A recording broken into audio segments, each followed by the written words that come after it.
All right, you guys. Today I have a good video for you, but it is spoiler heavy. So you have been warned. Click off if you do not wish to be spoiled.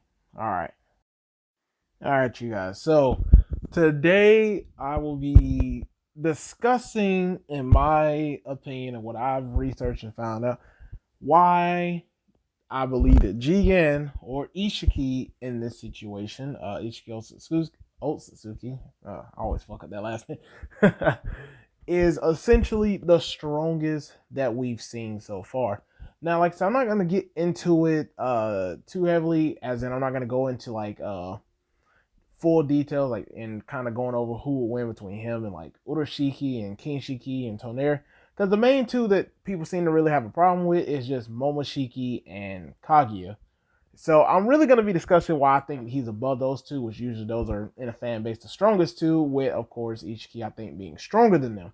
So by doing this video, I'm actually going to start off with Momoshiki, and mainly because I don't really think Momoshiki is should even really be in this conversation against Ishiki. So Momoshiki is the easiest one to get out of. Like say, though he is extremely powerful in the less, like say he kind of gets absolutely bodied by Ishiki, considering he does the exact same thing that Momoshiki does, except Ishiki actually ends up winning in the end, while Momoshiki, yeah, he kind of loses. But even still, like I said, this isn't to really downplay Momoshiki, because like I said, he is extremely powerful, and in my personal opinion, I do think he is the second strongest. Still, nonetheless, he's not stronger than Ishiki. His first appearance when he first shows up, anyway, at least in the anime and stuff, he immediately goes through and completely bodies a much more powerful Killer Bee. And he does this quite effortlessly. I was kind of upset.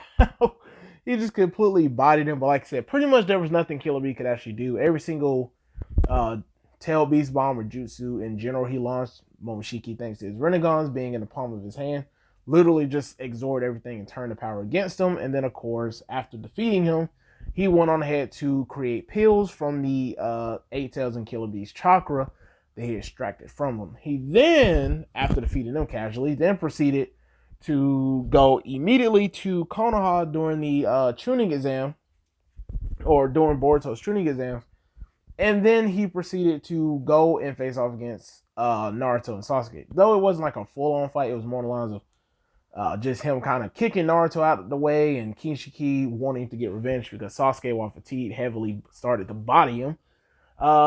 Nonetheless, he still proceeds to go on ahead after eating another chakra pill, which most likely came from Killer Bee, form a massive attack that then he launched at Naruto, in which Naruto, instead of deflecting it and blowing it up like he could, as stated by Sasuke, he decides to absorb it and take all the damage for himself rather than split off amongst the entirety of the area that they were in, which then of course leads to him getting captured by Momoshiki, and Momoshiki literally sat there draining his chakra for hours, because we see that in turn, like I said, it went on for hours because the event took place during the daytime, but by the time that Sasuke, Boruto, and the other Kage proceed to go on to fight Momoshiki, it is nighttime, so meaning that Naruto has been having his chakra drained for hours, almost an entire day, and even still, completely after that, when Sasuke and the other Kage arrive, they completely body both Momoshiki and Kinshiki to the point that Momoshiki feels it's time to go into what I refer to, because I don't really know an official name for it. Someone do know, tell me. But he goes into his Otsutsuki state, which then I would, or true form, whatever you really want to go with, it doesn't really matter. But he then proceeds to go into his form nonetheless, in which case, from that moment on, of course, he then proceeds to defeat all of the five Kage. Well, not all the five, but four of the five Kage. I'm saying not Naruto, but the other four Kage with one hit each, and then proceeds to, of course, battle against Naruto and Sasuke, while neither one of them are anywhere near their full power. Naruto, of course, having his chakra drained for an entire day, pretty much, and Sasuke being drained on chakra, considering he never fully recovered from his fight with Momoshiki and Kinshiki the first time, and he still teleported, which I think he can only teleport using Space on Ninjutsu around 2 to 3 times a day. He's already done, I think, twice at this point, so he's also fatigued as well. And even still, both of them, while not even being at full power, still proceeds to casually go through and body this true form or fused Momoshiki, whichever you really choose to go with. He still gets bodied by both of them while them not being at their full power, which, like I said, immediately puts him out of the running for saying that he can be stronger than Jigen, considering, like I said, Jigen has already shown just within the his like first official fight. As a matter of fact, he actually goes through and shows right off the bat that he is definitely much stronger than them, considering he actually goes and faces off against a full powered Naruto and Sasuke, as stated by himself, when they're going all out. And even though they're at full power and both of them agree that they can let loose in Jigen's space time, or in his pocket dimension, whatever you want to go with, they both got casually obliterated by Jigen. Okay? It wasn't even really a competition. They actually, in fact, he was actually just going to completely BFR Naruto, get that out of the way, until Sasuke intervened. And then, even though both of them had the intention on crushing him right then and there to get rid of this whole car incident, he just proceeded to casually body both of them quite easily. So, Momoshiki, gone, out of the race already. Now, oh my god, man, this right here now, Kaguya is the most controversial amongst this entire clan, amongst this entire Naruto scale. Everyone has their own perspective on where she should be. Most people agree that she's beneath Momoshiki and Isshiki, while others say that she's the strongest. It goes back and forth. But regardless, personally, like I say, in my opinion, I don't think she's stronger, and I'm going to give my thoughts on it. Why? But before I even get into like the reason in terms of like power and stuff first, I actually feel like I need to debunk two notions that I keep seeing on various Reddit pages and my own page, as a matter of fact. And that is, people think that she's immortal, which doesn't make any sense at all. People seem to think that she's immortal. Now, Hagoromo, who also was a 10-tailed Shinchuriki and fought his mother, never once referenced the fact that she was immortal in any form or fashion. And even another character like Madara, who also obtained the 10-tailed Shinchuriki and became a 6-pass character, and also never mentioned anything about having immortality. The reason why I say Madara is because both of them, or the main thing that I keep saying, is everyone thinks that she's immortal because of the 10-tails, even though both 10-tails characters never claimed to have been immortal. In fact, Madara himself blatantly states that he could have died when he fought against Might Guy, if, you know what I'm saying, kind of implying that they have extreme regenerative abilities, but if you give them a large enough attack, they can't regenerate from it, showing that, yes, they can die. So, that myth is completely gone. The second myth is the fact that they think that automatically she has to be stronger than Isshiki because she put him on a state of near death. Even though, I guess people never actually fully read the chapter, because if you did, you would know that Amano blatantly says Kaguya suddenly turned against him and caught off guard. That is the biggest thing. He was completely off guard, suffered enough damage to be put near death. Okay, so he was completely off guard. So they never even had a one-on-one fight. It's just Kaguya was like, oh, your back turn. Gotcha, bitch. And that was just it. And then put him on near death. That was it. It is the literal equivalent to how a multiversal entity like Goku, who, you know what I'm saying, someone that's on that multiversal level, got completely and completely taken out of the game and put near death as well from a simple ray gun because he was caught off guard and wasn't paying attention. You know what I'm saying? You can't say that someone's stronger than them because you catch them off guard. That's like saying you can defeat someone like Dwayne Johnson because you just caught him off guard one day. If you actually fought that man straight up, you about to get murked. It's as simple as that. So I don't understand why they keep pushing this on. So yet again, another claim that's gone that I feel like I need to get rid of. The next thing that I feel like, not really, this isn't debunked, but this is just more reason for why she can't really beat him in the first place, is because all of her weapons are pretty much mute. For starters, when we see Kaguya fight, the main thing she constantly does is really just teleport all over the battlefield and stuff and unleash various trickeries, just try and BFR people and stuff like that and things of that nature. But she can't even do that against him, considering Jigen or Isshiki also has time space ninjutsu to go to his various own portals and dimension. So her BFRing ability does not come in handy at all either.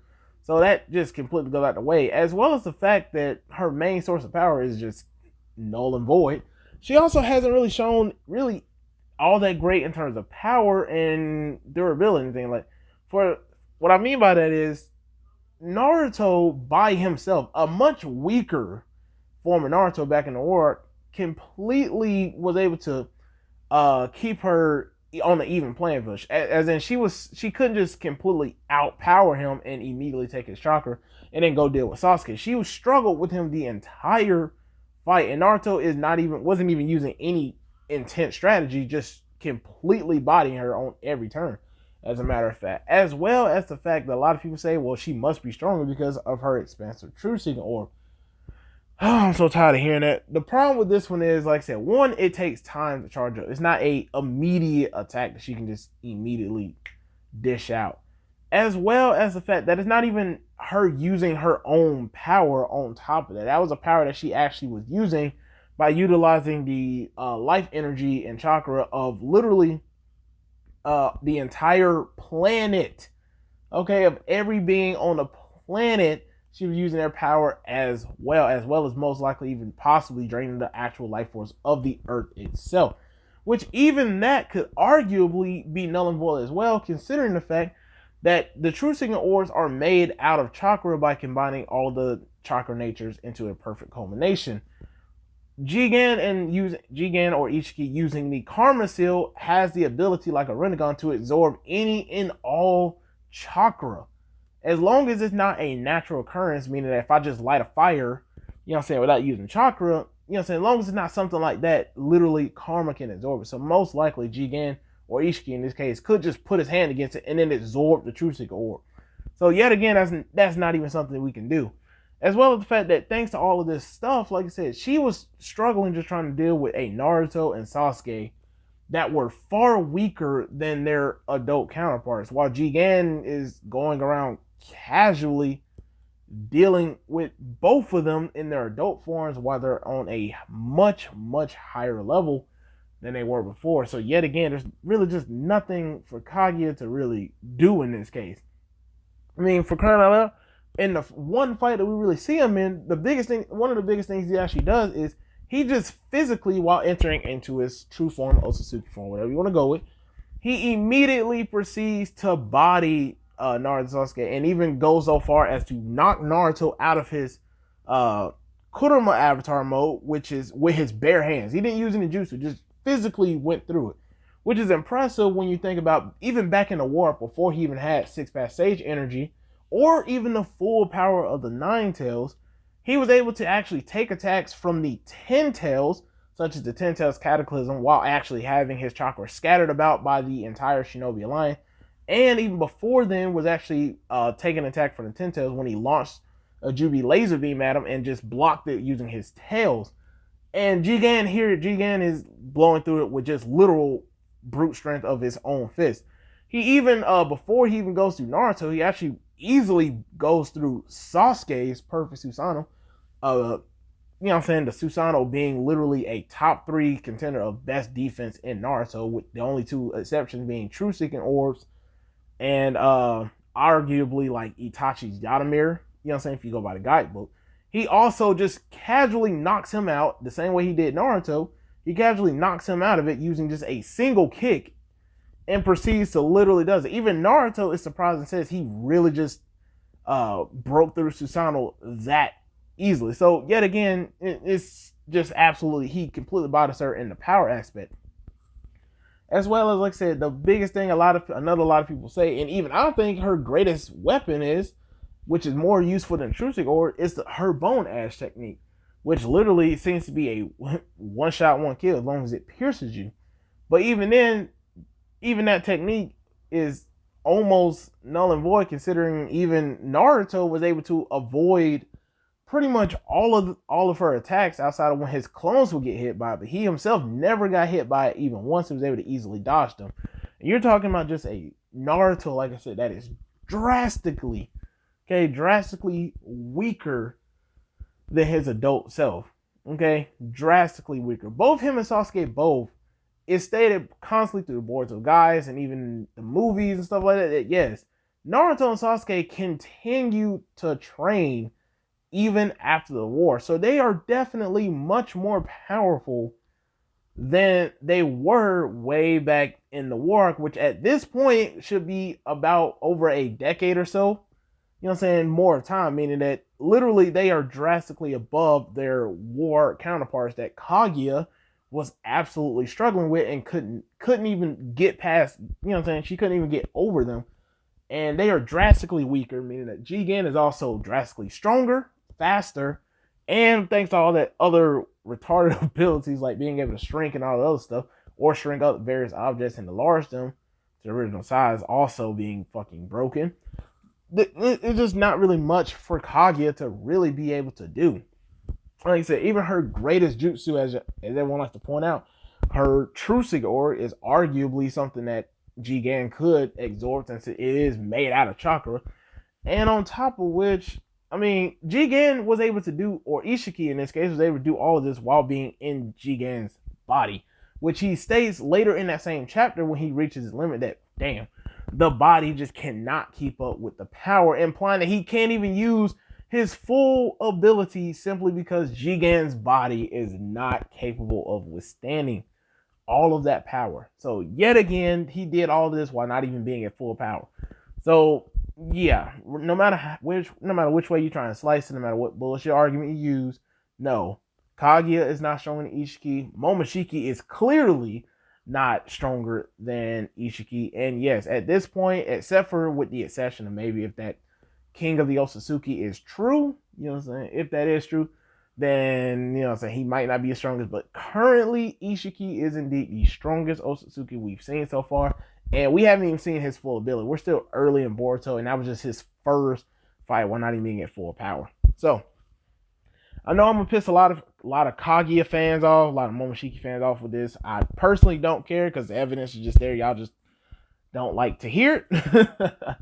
So as mad as y'all, I'm sure that all of y'all are gonna be. You just kind of have to accept the fact. I'm always willing to debate. I've debated in my comment section already, so I'm willing to go for this again. But I really hope you guys did enjoy the video. And if you did, like, comment, subscribe. Like I said, I will continue making videos, no matter how salty people get about it. I enjoy it, and like I said, until next time, you guys, I will see you. Peace.